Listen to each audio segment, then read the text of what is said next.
All right, we're going to move away from that and go to the president of Nigeria, President Bola Tinubu.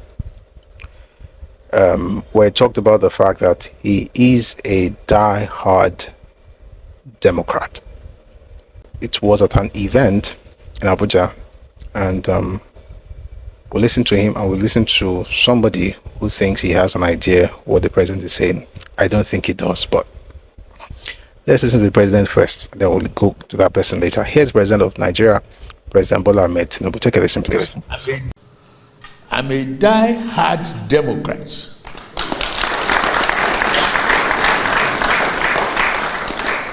And I follow that belief wholeheartedly, committedly to united country, Nigeria.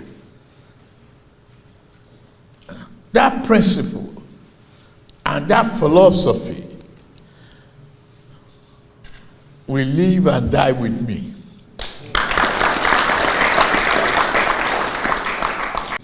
That I signed the Electoral Act. I have no choice. I don't want to throw the country into turmoil of argument of nothing. There is an overwhelming majority by the National Assembly that passed the law. If I have serious question or reservation about it, I will have raised it, but I have not. I have submitted myself to the principle of rule of law, democracy. I signed. The rest is history. We meet at the polls. The game is sweet. Only when you are winning. Oh, it's all right. We must accommodate one another. We must help one another. We must strengthen the platform. But democracy, is it? Yes. There must be peace, stability, and commitment to rule of law.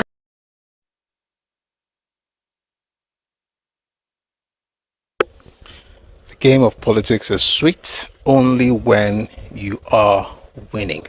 That was the president of Nigeria, President Bola Tinubu. And we meet at the polls, according to him. The only job I have at the polls is to vote. But I'm sure politicians understand exactly what he's saying.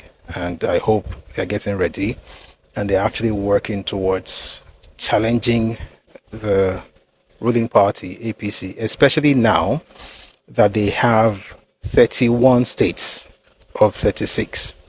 They have 31 states. So I would expect that the opposition is actually gearing up and getting very ready to contest next elections. But for the most part, it doesn't look like a lot of people are actually ready. I think they're still chasing clouds and sometimes just doing what unserious people do. For instance, the next video I'm about to play is somebody saying that the president has to release El-Rufai. The president is not judiciary, is he? And this one is the lawyer. Anyway, take a listen to Kenneth Okonkwo, and what he's asking the president to do is speaking on El-Rufai's detention. I would want El-Rufai to be released, but the kind of thing that man said, I hope they can find a way to get him out of this thing. Indictment in high go. I don't know why he did that. Nobody forced you, you just said it. Anyway, this is what Kenneth Okonkwo thinks the president should do. Take a listen, please. Static principles.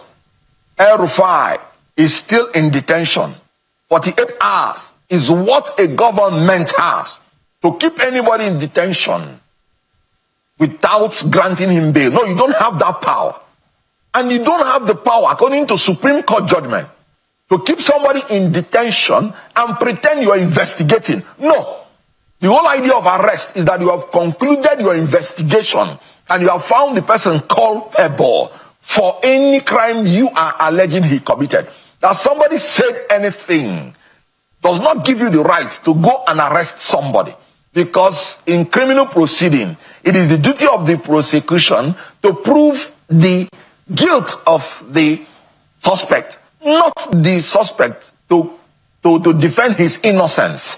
So please, the first thing he should do is to release El-Rufai. And we're not saying he should not face trial. No. But his fundamental human rights should be guaranteed.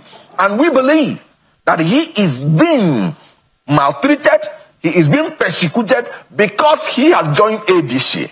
And we are not exculpating anybody, but it is the court of law that should decide, not the gulag of President Tinubu. And for now, he is using his authority as the commander-in-chief to use the instrumentality of the anti-corruption in quotes, because I wonder whether there is any commission fighting corruption in Tinubu's regime to hunt down. Mr. Okonkwo, if I may come in, my apologies. Are you alleging that the president has a hand in what is going on with Nasser El-Rufai? He's the president. ICPC, EFCC, DSS, they are agencies of government. They have their thing to do. How is the president involved in this? Well, he just said agencies of government. Whose government? Whose regime? He is the head, the commander-in-chief of the armed forces. And so anything the agencies are doing, the buck stops at his table. That's why I'm not saying that El-Rufai should not be tried by the courts. The court is the only power that has the power to deliver judgment. And you cannot go to courts to get an order to say they should allow you to investigate. And the courts should not be giving such orders because it's against the constitutional provision of fundamental human rights. You are entitled to your liberty, you are entitled to your dignity. So no court should be giving orders for somebody who has not committed any capital offense to be detained indefinitely. That is illegal. And any such order is unconstitutional. So what I'm saying is that if El-Rufai committed any crime, please bring him to trial, grant him bail, so that if he's convicted, fine. Nobody in ADC is quarreling against rule of law. But for a president that has elicited that he's going to grab power, snatch it and run away with it, pretending that he's democratic, that is really another transparent lie. All right. Mr. Okonkwo, let's take a close look. So that was Kenneth Okonkwo talking about whatever I was talking about. And the idea that the government can't hold him, I think he would have to talk to ICPC and EFCC and all the C's, the agencies of Nigerian government. For me, I think that statement, I mean, there was already an issue on ground with ICPC, according to Malam El-Rufai himself, before he then went on Arise TV and said what he said. So I will just wait for them. I'm not a lawyer, but this guy is a lawyer, Abi. Because every time he's speaking, it's as though he's trying to, it's like he's acting in a movie. Well, he's an actor, and there's nothing wrong with being an actor. I work in the field as well, and I think it's brilliant. But you have to know when you're on stage and when you're discussing something really serious. You know, it comes across to me as a performer. You know, I don't know if he has practiced before, Sha, but we'll wait and see. We'll wait and see.